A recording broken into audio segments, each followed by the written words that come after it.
नमस्कार, आप देख रहे हैं द न्यूज वर्ड्स और हमारे साथ अभी है द न्यूज वर्ड्स के संपादक अरुण कुमार पांडे सर। लगातार नीतीश कुमार ये कहते आ रहे थे कि देखिए, न हम किसी को फंसाते हैं और न ही किसी को हम बचाते हैं। अनंत सिंह मामले को लेकर के अब बताया जा रहा है कि पहले फंसाया गया, फिर जो है बचाया गया है। पूरी मामला हम समझेंगे और कहानी जो है बचाने से लेकर के फंसाने तक की कहानी को समझेगा हम अरुण कुमार पांडे सर।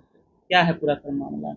देखिए, सियासत में न सब कुछ ठीक होता है न सब कुछ गलत होता है। काल परिस्थिति के हिसाब से सियासत में नेता या दल कदम उठाते हैं, उसमें नीति सिद्धांत सब अपनी जगह होता है।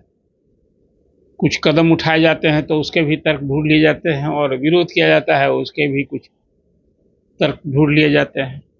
मैं बात कर रहा हूँ मोकामा के पूर्व विधायक अनंत सिंह की। अभी पटना हाई कोर्ट से रिहाई हो गई। दो बड़ा गंभीर मामला था उनके खिलाफ। आपको याद होगा 2019 की बात है, ये 16 अगस्त की, जब उनके घर पर छापेमारी की थी पुलिस। उस समय आरसीपी सिंह, जो मुख्यमंत्री के उस समय प्रधान सचिव थे, एडवाइजर थे, जदयू के अध्यक्ष रहे, केंद्र में मंत्री रहे, उनकी बेटी हैं लिपि सिंह, आईपीएस अधिकारी, वो वहाँ की एएसपी थी। आनंद सिंह उस समय राजद के विधायक थे। ठेठ गमई अंदाज में विरोध करने का तरीका, बड़ा बेबाकी से ये सब चल रहा था। और अब उस समय ललन सिंह मुंगेर के सांसद थे, जदयू के, अभी भी हैं। अब वो ललन सिंह दूसरे खेमे में थे। अब दोनों में रिश्ते जो बिगड़ चुके थे, तो नेचुरल है कि पुलिस की भी निगाह होगी, सरकार की भी निगाह में थी। अब वो छापेमारी हुई, उसमें उनके घर से बाढ़ के समीप, वो दक्षिण में एक लदवा गांव है, उनका घर है व्यक्ति, उसी घर से पुलिस ने छापेमारी में कहा कि वहाँ तो AK-47 मिला है एक, और बुलेट प्रूफ जैकेट, ये सब कुछ मिला है। अब इस आधार पर केस बना। अब उस समय अनंत सिंह भूमिगत हो गए, फिर दिल्ली में जाके साकेत कोर्ट में उन्होंने सरेंडर किया था, और एएसपी लिपि सिंह वहाँ गई। वहाँ जाके उनको भी कस्टडी में लेना था। बड़ा उस समय भी चर्चा हुई थी कि लिपि सिंह वहाँ गई तो प्राइवेट गाड़ी से वहाँ कोर्ट गई थी। इसकी भी चर्चा हुई थी कि भाई एकदम इस तरह से टारगेटेड एक्शन हो रहा है। अब वो सरकारी एक्शन में गई हैं, तो उसमें प्राइवेट गाड़ी वो भी कैसे वो करके गई थी, कोई निजी गाड़ी थी। खैर, अब ये सब कुछ अलावा केस हुआ। केस में ये वही केस है जिस केस में अनंत सिंह की विधायकी चली गई, मेमोरी समाप्त हो गई, 10 साल की सजा हो गई थी इसके कारण।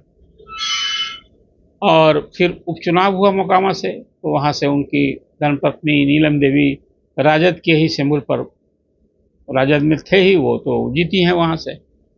अब इधर इस लोकसभा चुनाव के पहले थोड़ा एक दूसरा सीन बना। आपको याद होगा कि नीतीश जी ने भी पाला बदला, राजद से नाता तोड़ा, फिर आ गए बीजेपी में। अब उसमें बीजेपी में आ गए तो जो बिहार विधानमंडल का बजट सत्र था, उसमें एक खेल हुआ। अब उसमें खेल हुआ कि नीलम देवी राजद की विधायक रहते, पाला बदल के सत्तारूढ़ दल में आ गई। उधर जब चुनाव हुआ तो ऐन वक्त पर अनंत सिंह पैरोल पर छूटे। संबंध तो पहले से ना अनुकूल हो जाता है। ये एक पृष्ठभूमि की मैं इसलिए चर्चा कर रहा हूँ कि सियासत में न सब कुछ अच्छा होता है और न सब कुछ बुरा होता है। तो कल तक जो अनंत सिंह के बारे में जो कुछ ख्याल था, जदयू का सब ख्याल भी बदला।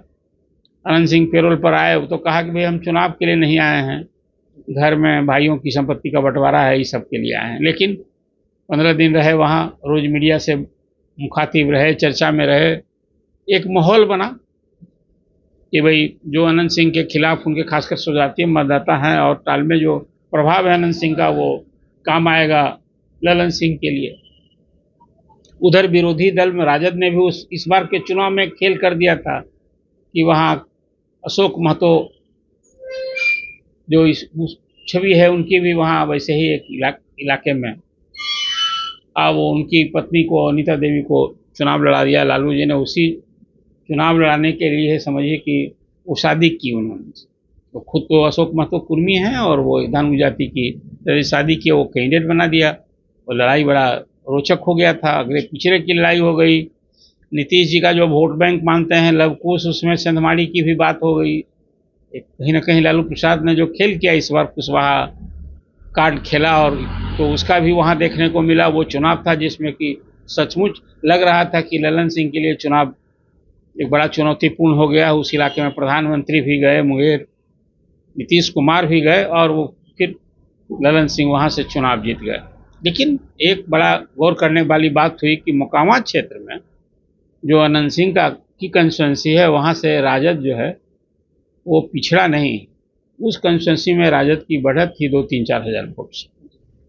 अब अनंत सिंह जेल से रिहा हो गए हैं। रिहा होने के बाद अब सवाल, कोर्ट ने जो सब ऑब्जर्वेशन दिया है, अपने फैसले में जो बातें कही है, वो पुलिस के पूरी कार्रवाई पर, एक इकबाल पर सवाल उठ गया है। और वह पूरी कार्रवाई तो इसका सच पूछे सजा हुई तो श्रेय मिल रहा था लिपि सिंह को।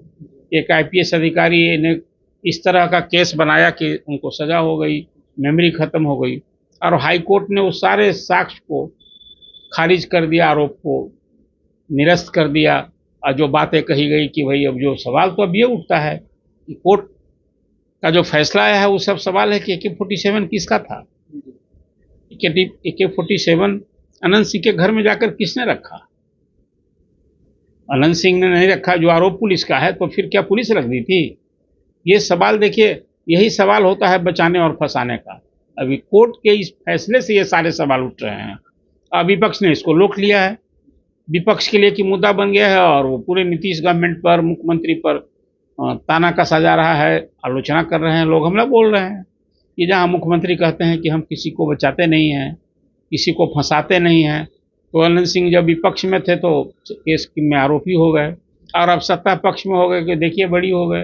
हालांकि बरी तो कोई सरकार थोड़े, शासन प्रशासन का रोल, अब तो सच पूछे सरकार की भी बदपिटी है। आखिर पुलिस महकमा भी तो सरकार का ही है ना।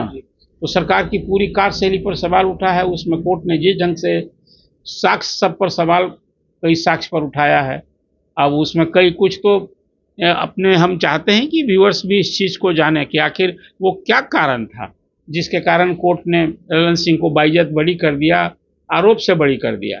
अब उसमें है कि कोर्ट ने ही कहा कि भाई ये पुलिस जो है, ये अनंत सिंह का ही AK-47 था, ये कोई साक्ष्य देने में विफल रही। फिर कोई गोली बरामद हुई थी। अब उस दिन बरामद हुई तो 11:30 बजे रेड होता है और शाम को उसको सीजर दिखाया जा रहा है। कहा कि ये क्यों देर हुआ? FIR थानेदार ने किया तो वो थाने लिखित FIR लोग करते हैं, वहाँ जो केस में दस्तावेज सामने आया हुआ कि उसमें तो टंकित है, टाइप कॉपी FIR है। गवाह जो था, पुलिस ने कहा कि भाई अनंत सिंह के डर से कोई प्राइवेट आदमी कोई गवाह नहीं बना, तो 2 पुलिस वाले गवाह बने थे। कहा गया कि यही चश्मदीद गवाह हैं, इनके सामने हमने सीज किया।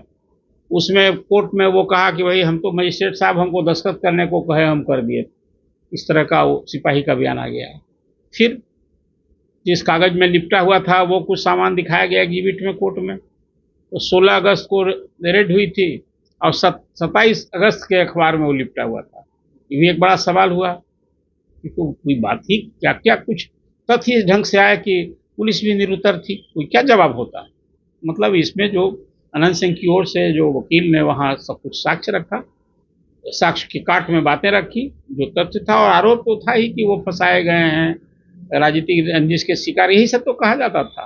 कुल मिलाकर नतीजे इसी ढंग से आ गए। अब आ गए तो अब अनंत सिंह जेल से बाहर आने के बाद उन्होंने इसकी CBI इंक्वायरी की मांग की।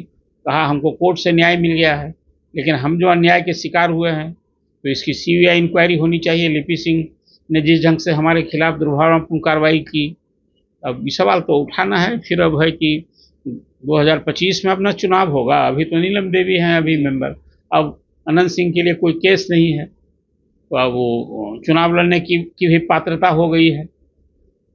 इस एक आरोप में कहिए जब वो सजा हो गई थी तो मेमोरी समाप्त हो गई थी, अब वो आरोप मुक्त हो गए हैं तो अब वो चुनाव लड़ने की पात्रता हो गई है। वो 2025 में नवंबर का विधानसभा का चुनाव खुद लड़ सकते हैं, या खुद लड़ें या फिर पत्नी लाभ हो, तो सवाल उस समय होगा। ये सब सवाल कहा गया। तो अनंत सिंह ने कल जेल से आने के बाद मीडिया से मुखातिब थे, कहा कि भाई जनता जो कहेगी हम करेंगे। तो अभी क्यों वो घोषणा करेंगे। मेरा ये कहना है कि ये देखिए, सियासत में इस तरह की कार्रवाई पर और इस तरह के फैसले आने पर नेचुरल है कि सरकार के कामकाज पर, पुलिस के की छानबीन पर, अब उसमें जो साक्ष्य है, सो कार्रवाई हुई, एफआईआर, उस सब पर जिस ढंग से बातें हुई है, निश्चित रूप से ये गहन न सिर्फ चिंतन का विषय है, चिंता का भी विषय है। चलिए, ना चिंतन का विषय है बल्कि चिंता का विषय है, पूरी रिपोर्ट मिलता है।